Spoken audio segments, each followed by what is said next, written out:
Embrace the celebration of a lifestyle, as evidenced in the Encyclopedia of Disaster.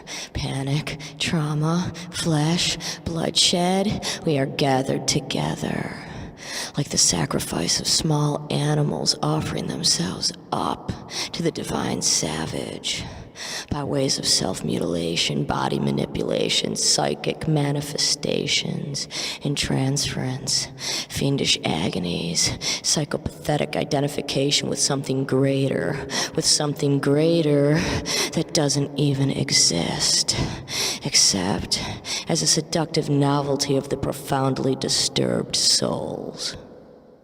To reach that mystic state, like a plague, a sacred gift which unleashes the mechanism.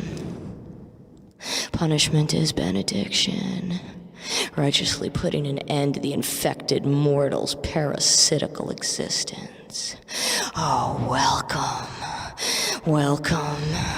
welcome to the necropolis of unearthly delights, where each new troublemaker desires a mark of identity, the branding iron, the needle, the gun, all victims. Declare themselves to be in rebellion against the church, the state, false virtue, convention, tradition, shall have placed upon their bodies, the mark of the beast, the mark of Cain, the designs of the devil, tattoos and piercings and brandings, brandishing the confusion of insane movements, hysterical screams, uncontained anxieties, the inevitable approach of danger, uncontrollable gestures of terror, fear, magnetized by the violence of their own panic, plunged into the spiral of the whirlpool, drawn in. We are all falling. A clear sensation of asphyxia, the awareness of having struggled in vain against the irresistible suction that swallows you up, sucked into the vortex, the vacuum, hanging by a thin thread. Attacks of fever, tremors, inner devastation. The overwhelmingly virulent clinging desperately to the ideal of an unnamed leader, as if to suspend the life sentence, the dilemma of our gradual extinction by the logic of the machine which devours and forces into quarantine. Forced into quarantine.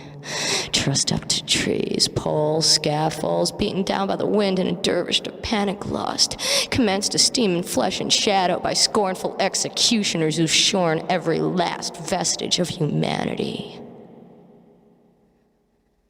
With the blood of 1,000 Christs, I wash my hands of mercy, blindly hurling myself into the red-hot lips of the volcano. Thick, white, heat releases steam through the punctured wounds. Long, slow, hard, suck. Ambushed by mouths trying to bite off more than enough to chew on for a while, being swept under, drinking in the poison of others. The only way out is through the crematorium's door. Escape is essential. There's no seeking shelter in the empty houses of the uneasy souls against the force of irresistible attacks. All those sick victims litter the landscape. Truth burns holes in the head of the undead, the unending cries and whispers of those treated unjustly. All the lovers of forgetfulness turn a blind eye, walk in single file, looking for a bridge tall enough to tumble from. Left with recriminations of all acts left undone, to rest in the belly of a pit where no sun will ever shine, stranded in an endless valley of unrest, bruised and battered in tatters like beasts in a black bed, head bent back upon the cutting block, in a final exorcism of doomed lust, the feverish rhythms of those who know they are condemned to die, not of old age, but at the dirty hands of the immaculate whirlpool, embraced by the wicked stepsister who cultivates the most vile and ominous attributes of the illegal brotherhood of the beatifically tortured,